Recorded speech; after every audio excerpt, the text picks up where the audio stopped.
Where did those 50 years go? Welcome back to Still Groovy, the show about good living, hard-won wisdom, and staying hopeful in a broken world. I'm Sunshine, and this is my Marty. Today we're talking about something we know a little about.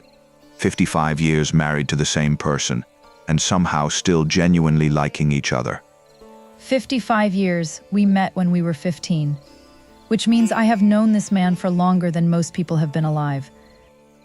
She saw me before I was anything worth seeing, and she stayed anyway. That is either love or a stubborn streak.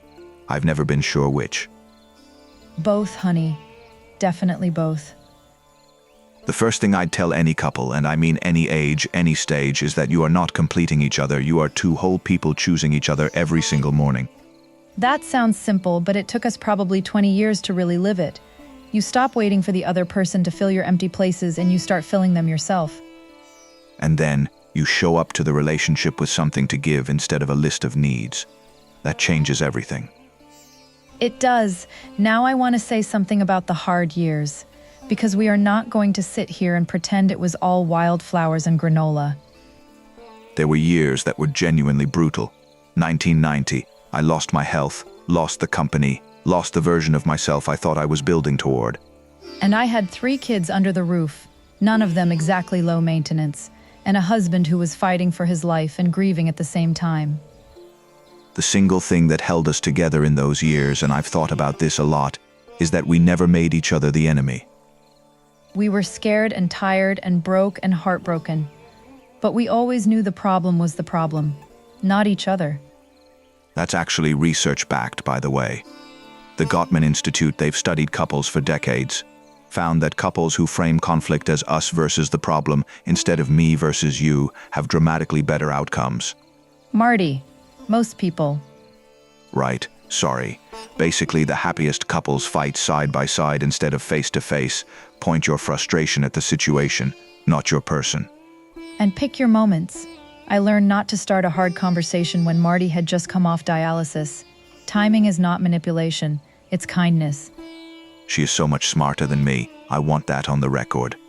It's on the record. Now let's talk about something nobody warns you about. The years when the kids leave and it's just the two of you again. That can wreck a marriage that was held together by busyness. You look across the kitchen table and realize you haven't actually talked, not really talked, in about 11 years. We had a version of that. Not terrible, but we had to rediscover each other as people. Not just as parents and patients and caregivers. What helped us was having things we were both curious about, not just things we shared out of duty. Marty got me interested in how the servers work. Not the technical side. I'll leave that to him and his AI. But the logic of it, why things connect. And Sonny got me back into the garden.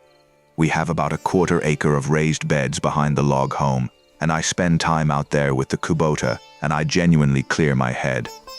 Find the thing you can do together that is neither of your jobs and neither of your identities.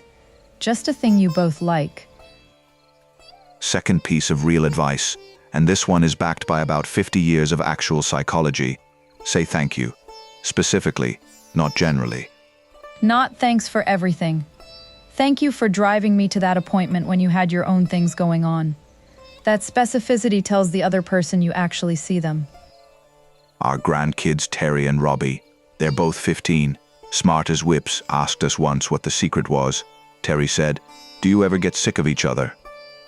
And I said, "Oh, absolutely." And Marty said, "But I get sicker without her," which I thought was very smooth for a man who talks about server architecture at dinner. I contain multitudes. You contain leftovers, is what you contain. Now the third thing, and I feel strongly about this, never stop being a little bit separate. Sunny has her friends, her rhythms, her books, her opinions that have nothing to do with me.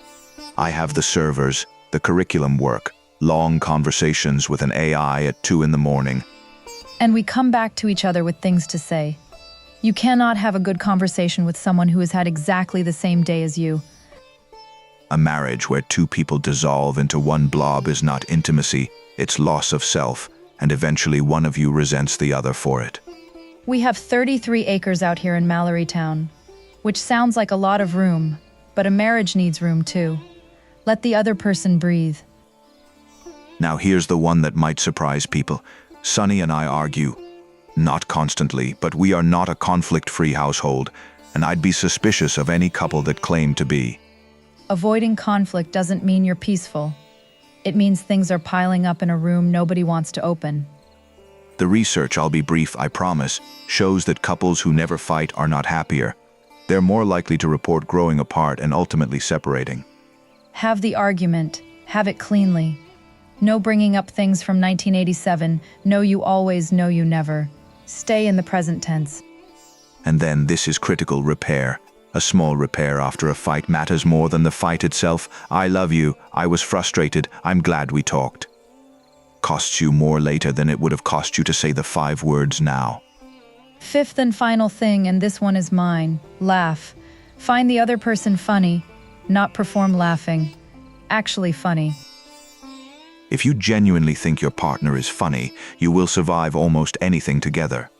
We have laughed through some of the darkest rooms imaginable. There were nights in the hospital when we laughed at things no one else would have understood, and it was not denial. It was us being us in the middle of something terrible. That is the gift of 55 years. You build a private language, shorthand, a look across a room that says everything. That's not magic. It's just what time does when you keep choosing somebody. So if you're in year 2 and it feels impossible, or year 20 and it feels invisible, or year 50 and you're wondering what comes next, it's worth it. Keep choosing. You are going to be broken by things that are not your fault. Medical crises, financial crises, plain bad luck. But your person can be the place you are not alone in it. 33 acres, 2 Toyotas, a truck, a boat, a Kubota, 10 servers, and this man. I would make every single choice again. I'd make them faster. Take care of each other. We'll see you next time on Still Groovy.